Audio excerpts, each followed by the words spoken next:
what are 3 things you have accomplished in your life that you're proud of? So by far, the first one is earning a degree. You know, and if people are watching here and they're young, you don't receive a degree, you earn a degree. So keep that in mind. I mean, nothing's given to you, and earning an engineering degree was a huge challenge for me. You know, especially managing that in football, it was a really big challenge. You know, and I'm not the smartest person. A lot of times I felt like the dumb kid in the smart classes getting an engineering degree. But really, you know, there are several kids that were much brighter and smarter than me, and they didn't make it. But that's because they weren't willing to put in the work, you know, and nobody was going to outwork me. So right, and that's what I was just going to say. That I mean, you know, like I don't care who you are, and that's the situation like being from the. I don't care who you are, nobody's going to outwork that dude. You know, I'll put you up against anybody. You know, I don't care. Like my money's on you. You know, and that was one thing that, you know, as your coach that I saw you in, and which transformed to your life. You know, that's right, and that's a big part of the reason I'm thankful I was in athletics too, because it does transfer over to your life when, you know, it's a lot of life skills you learn in athletics and through that grind too. So, but yeah, I was able to accomplish earning a degree, and that's something I'm very proud of.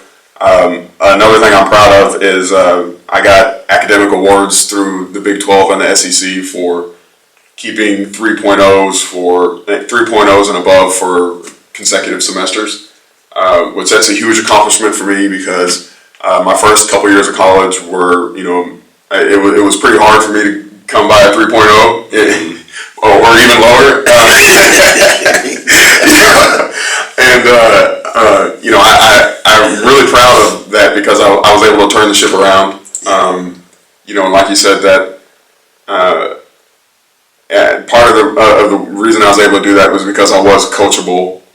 You know, I was able to receive people's input. Well, hey, you know, maybe you should try this, or try this new process, or try and study this way, or try these new things. And, you know, I was able to listen to that and incorporate it into, you know, how I was trying to, you know, pass these classes.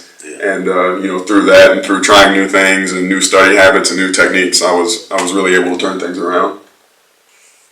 So I'm definitely proud of the little plaque I have for the Big 12 and SEC academic honors. That's good stuff. And then, of course, the third thing I'm proud of is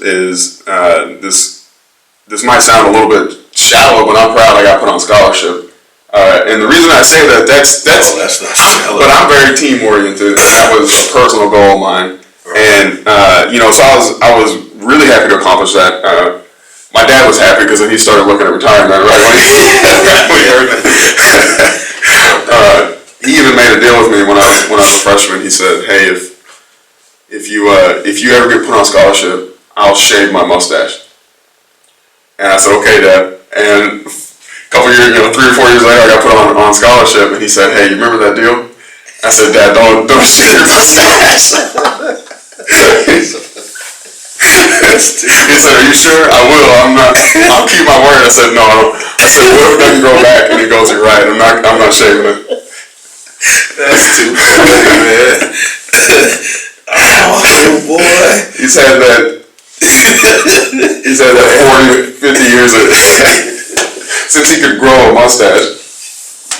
Oh, you can't imagine the white skin. No, I think that's why it's so funny to me, because I got, like, when you said that, I was picturing it, you know, like the whole, like, oh no, no.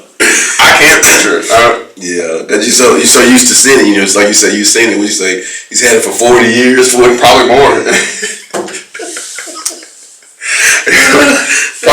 Probably since the day he could grow a mustache. Yeah, he was a teenager. Yeah, because he used to be the long hair hippie guy. I heard those stories. Yeah, he did. Yeah, I was like him. Yeah. That's what. So when you went, like, when you started growing your hair in high school. Right before high school. Yeah, right before high school, and then by the time you got to college, it was It was down. Yeah, way long. And the joke he would always say, "Yeah, you just like me when I was young." Like, cut your hair, man. What you doing? And then when you before you graduated, you cut it. I remember seeing a picture of you, the side by side. That was pretty cool. But it was not the mustache deal. My dad got hired by Buddy Moorhead, and he still had long hair. And Coach Moorhead said, "Hey, you gotta go cut your hair." And my dad said, "All right." And he went and got it trimmed. And he went back to him 3 or 4 times. "Hey, you gotta cut more," and he made him cut where he didn't look like he had any hair anymore. Man, so. And that's what the stadium in Conroe was named after. That's right. Yeah. After Coach Moorhead. And that's what, just to give everybody a feel for that don't know that, But great guy. Oh, yeah. Great guy. And like your dad. It was also some great guys that came through Conroe ISD that your dad was fortunate to work with, too. And he was one that people were fortunate to work with your dad as well. I thought you said that. Yeah. Oh, yeah. If you're watching Coach Woodum, yeah, make sure you get that.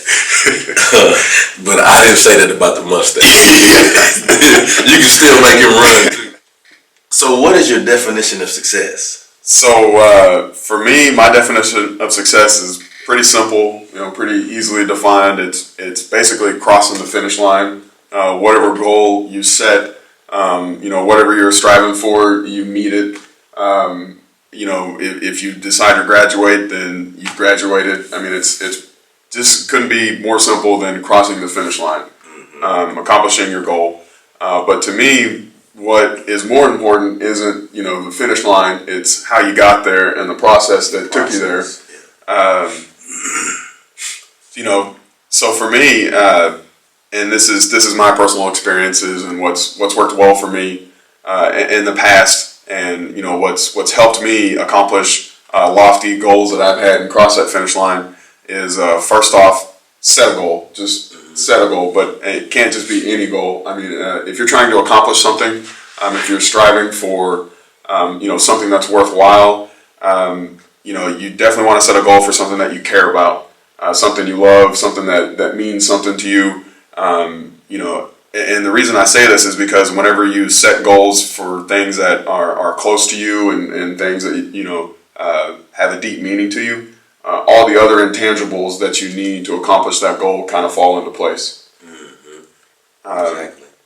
One example of this is, so I don't handle pain that well. I don't like pain that much. And my senior year of football at Conroe High, I played every single football game with at least one broken bone in my foot, sometimes 3. So like I said, it was extremely painful. Getting cleated by somebody really hurt pretty badly. At one point, they even put a steel plate over my foot to kind of make it better, but that didn't help too much. But it still hurt. Still hurt, yeah. But my point is that I had goals that I set, from when I was a kid. When I'm playing at Conroe High, I want to be on the team.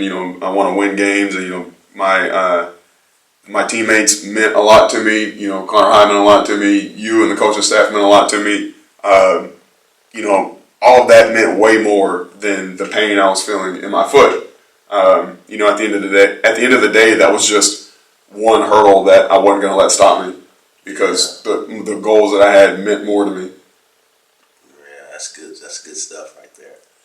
So, as far as, more so what I'm saying is how to accomplish success. Step 1 is, set a goal, something that means, a lot to you. So that way, you do have the motivation and what it takes to carry through. The next thing to do is to develop a plan. So if you're at the starting line, what do you need to do to get to the finish line? So step 1, 2, 3, 4, 5, how do you get to the finish line? An example of this is, when I was not doing so good in school, and I was evaluating where I was at and where I wanted to be. By the time I graduated college, I wanted to have a decent GPA to put on my resume, and at the time, I didn't have a decent GPA to put on my resume. So I was thinking, okay, if I make a 3.4 this semester with 14 hours, and then a 4.0 with 12 hours the next semester, and so on, all the way through. what's that going to equate to have a decent GPA at the end of my resume? And you know, once that got me to a decent GPA, then I was looking at all the classes, and I was like, okay, in this semester, you know, this is going to be a real tough class. So if I make a C in that, and I make an A in the rest of these classes, or the other classes, cover it up, it meets me to the minimum of that semester, you know, and carry that all the way through. And at the end, by the time I'm done, if I you know, make all of the grades that I'm trying to make in each class, that equates to the GPA per semester, which adds into my total GPA. And at the time, you know, when I graduate, I'll have a respectable GPA to put on my resume when I'm applying for jobs. So I really developed a plan. I did. I got there. You know, so I really developed a plan on how to get there, and then of course the next step is evaluating the process, our progress. And what I mean by that is, you know, every midterm, you know, I was looking, okay, you know, I wanted to make an A in this class. How am I doing on my midterms? How am I doing on my quizzes? How am I doing on everything in between? Is that getting me to where I want to be at the end of the semester? If not, you know, what do I need to do differently? You know, do I need to put more time to this class? Do I need to study more? Do I need to hang out with my friends less on the weekends? Those sort of things. So, you know, evaluate yourself along the way. That way you ensure that you're making and achieving the, you know, the little steps of the plan that you set, and you know, it just assures that you're doing what you need to do to make your final result. And then of course my next step to being successful or completing a successful process is celebrate the little victories. You know, so my first good semester, it wasn't where I wanted to be or needed to be yet, but for that semester I accomplished my goals. It was progress, and it was, you know, there was a big celebration for me, you know, to be able to do that. So, you know, each step along the way, you've got to take in the little successes, you know, and really it helps you build momentum. You know, and that definitely gave me momentum as I was starting to do better in school. It just kept building throughout the semester. The hardest part is to get started. That's right. But once you get started, you get rolling, and you pick up that momentum. Watch out. You know, just like in a football game. That's it. That's it. Momentum. That's right. I got momentum. Yeah. So the Allen Woodum process to achieve success is steps. Okay, step one: develop a goal. A goal that set a goal that you care about. That you care about. That it means something. Step number two: develop a plan. Develop your plan. Have a strategic plan to get to where you're trying to get to that finish line. Step number three: evaluate the progress. Throughout, you gotta, you know, reassess and evaluate and make sure you're meeting those goals that you set. The little successes. That's right. That you're trying to get there. You got to make sure you reevaluate those. Make sure you're on track. Make sure you're on track. And then the fourth one: celebrate all the little steps and successes along the way. Celebrate the little steps and the little successes along the way. So the little successes get you to the big success. Whatever that big success is that you're trying to achieve. That's a good process. 4-step process. Good stuff. And if you're on a bus with my dad, don't throw anything out the window. You're running. That's step 5. Yeah. Be disciplined. Yeah. Stay disciplined. Sit in the right seat. Sit in the front seat of the bus every time. Right in the mirror where he can see you. He knows you're not the one. There you go. Well, what do you think it takes to achieve success? So, you know, there's a lot of intangibles it takes to achieve success. You know, you have to have a lot of the right things and a lot of the right formulas and equations to be successful. But one thing that stands out to me and that's special to me is perseverance. You know, in any goal that you set that's worthwhile, you're going to face adversity. You're going to have challenges. You're going to have setbacks. But if you stick with it, if you don't quit, you know, that's more than half the battle right there. Just the people that don't give up. That's right. Yeah, I heard somebody say that before. You gotta have stick-with-itness. You know, it doesn't matter what's thrown at you. You just gotta keep pushing. That's right. Regardless, because it means something to you. And then the bigger thing is it's worth it to do that. That's right. You know, once you go through the pain of a broken bone in your foot, like it's bones heal. Yeah. Be a tough joke. Bones heal. Put a plate on it. Let's go. You know, tough things, but it's worth it. You know, at the end of the day, you know, I think, you know, when you put everything in the right perspective, you know, you can equate that to life. You know, everybody, you're gonna go through pains in your life. You know, but but it's worth it for you to push through that pain, because on the other end of that is super success, and not just self-success, but it puts you in a position where you're successful and you can help others. The people that you love, the people that you're around. I think that's what it's about. I think you said one thing too earlier about you were happy that you got put on scholarship. You said you prefaced it saying, because I'm not a me person. I'm a team guy. The team is more important than what my personal is. I think when you look at it that way, your team, your family, when you're doing what you do because of them, it allows you to, like you said, have that momentum to just keep pushing. That's right. It allows you that. You're part of something bigger than you. That's it. Yeah. That's it. And so, as a team there at A&M, you guys achieved some amazing things. You had some amazing guys on your team, but you also had guys that just ordinary guys that did extraordinary things. You were part of that. I think that's awesome. Go off the script here on you. Uh-oh. Just one deal. If there was, just as we're doing this interview, there's a couple guys that I can think about that I know that are going to be going your track. There's a close family friend. He's a freshman in high school now. That's probably going to be an engineer looking to go to A&M. My son has expressed interest in doing it. I talked to you about that. It's a couple guys that I coach now that have expressed interest in doing similar tracks of what you did. Just if you can just say, one thing to help those guys, as far as, something that was a defining moment for you, or something that you could say to them that would help them, what would that be? Let me think. A defining moment. Well, I don't know if it was necessarily a defining moment, but as I picked up momentum and got better in school, I learned a lot of things. So for the kids that want to do engineering, and I wish I'd have known this my whole college career, you in the state of Texas, you can take classes at any college and they transfer.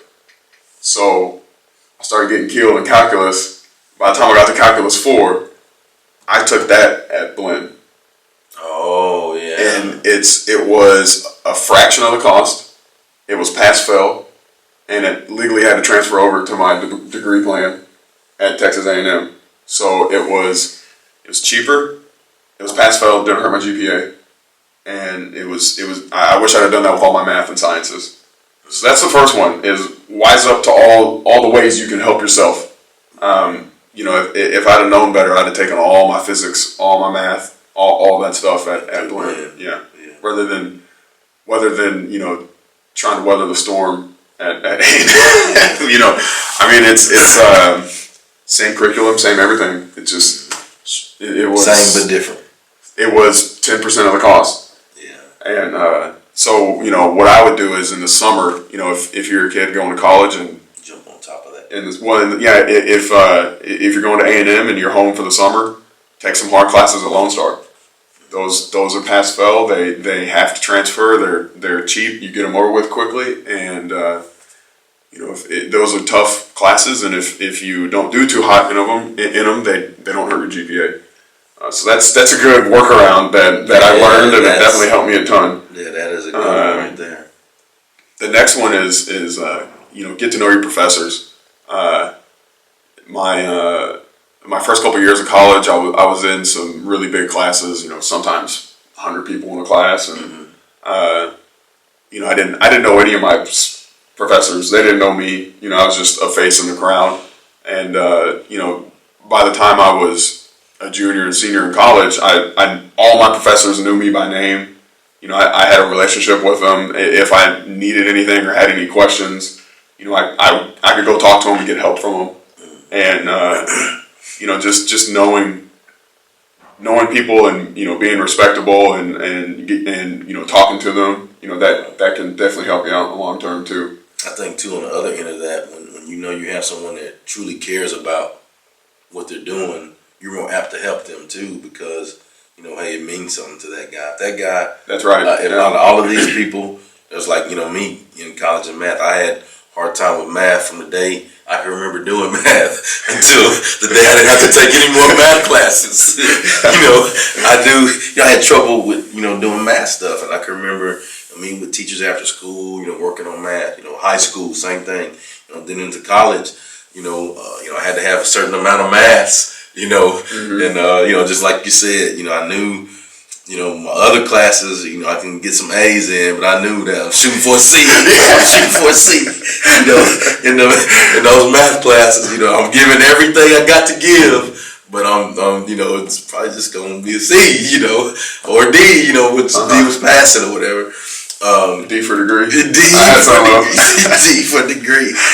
And so, you talk to those people, you ask for help, you do the study sessions, even, sometimes, I would even apologize. I'm sorry, so sorry to bother you again, but I'm just trying to understand this concept, and so, I think, and I can honestly say, it was probably one class, I don't know that I really passed it, Yeah. But I think the professor was tired of seeing me. He was like, man, this guy, here he comes again. I got to get him out of here. I can't deal with it anymore, So, maybe that's why, he gave me I passed by 1 point, But at the same time, too, I definitely learned more when I would, go back and forth with the teachers. No doubt. I definitely did learn more. So it's when you develop a relationship with your professor, and then they get to know you, and then you also learn a lot from them. This is kind of hard for a lot of kids coming in if you're used to high school.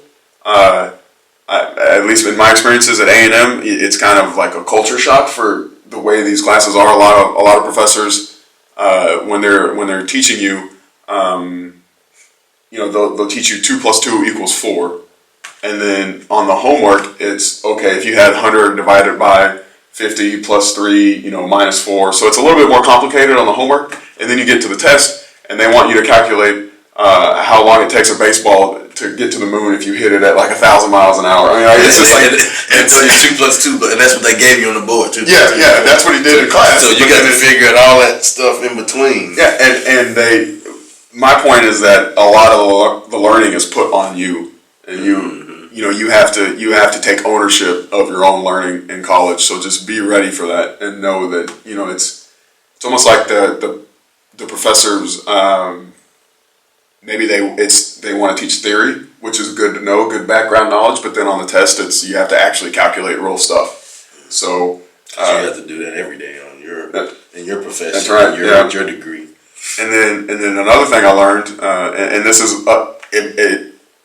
it's great to be rested for a test, right? That's what I thought going into college, and that's what most college kids thought. It's engineering students, freshman engineering students. It's if you've got a test, it's late at night. Okay, let me get some good sleep so I can think clearly when I wake up.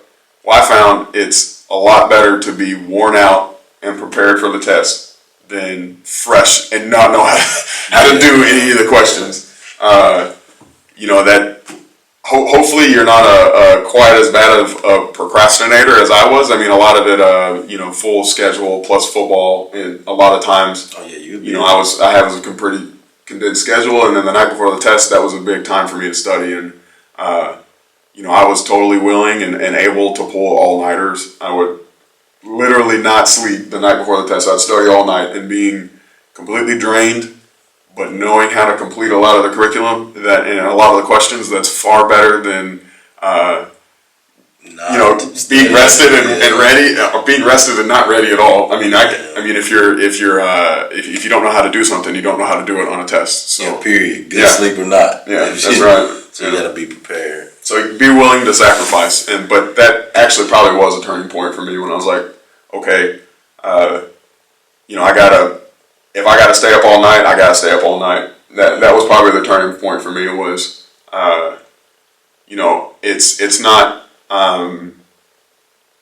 it's not a way of looking at like, okay, I've studied X amount of time, so therefore I should be ready for the test. It's how long do I need to study to be ready for this test? To have the knowledge to be ready for it. Yeah. Well, thank you so much for interviewing with the Success Chronicles. I think you put out some good nuggets there, and that people can take and use and be successful in their life. And just keep pushing that same formula you've been doing. Get you the don't throw trash out the bus formula when you're gonna get killed. That discipline. It's good to be disciplined. It doesn't matter what age you are. And so just keep on pushing. Thank you guys for joining us on this episode of the Success Chronicles. We'll see you next time. God bless.